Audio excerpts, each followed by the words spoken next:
Now, many years ago when I was 23, I married a sweet widow who was pretty as could be. This widow had a grown-up daughter, had hair of red. My father fell in love with her, soon the two were wed. This made my dad my son-in-law and changed my very life. My daughter was my mother, she was my father's wife. To complicate the matter, even though it brought me joy, I soon became the father of a bouncing baby boy. My little baby then became the brother-in-law to dad, and so became my uncle. That made me very sad, for if he was my uncle, that also made him the brother of the widow's grown-up daughter, who of course was my stepmother. My father's wife then had a son who kept them on the run, and he became my grandchild, for it was my daughter's son. My wife is now my mother's mother, and it makes me blue because she is my wife, she is my grandmother too. So, if my wife is my grandma, that makes me her grandchild, and every time I think of it, it nearly drives me wild. For now I have become the strangest case you ever saw, as husband of my grandmother. I am my own grandpa. I am my own grandpa. I am my own grandpa.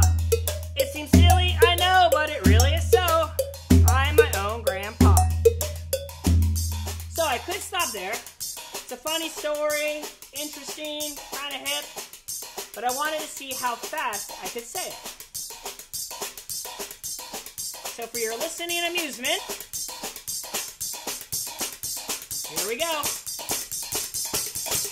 Now, many years ago when I was 23, I married a sick widow who's pretty as could be. This widow had a grown-up daughter, had hair red. My father fell in love with her, soon the two were wed. This made my dad my son-in-law and changed my very life. My daughter was my mother, cause she was my father's wife. To complicate the matter, even though it brought me joy, I soon became the father of a bouncing baby boy. My little baby then became the brother-in-law to dad, and so became my uncle. That made me very sad, for if he was my uncle, that also made him the brother of widow's grown-up daughter, who of course was my stepmother. My father's wife then had a son who kept him on the run, and he became my grandson, for it was my daughter's son. My wife is now my mother's mother, and it makes me blue because she is my wife, she is my grandmother too. So,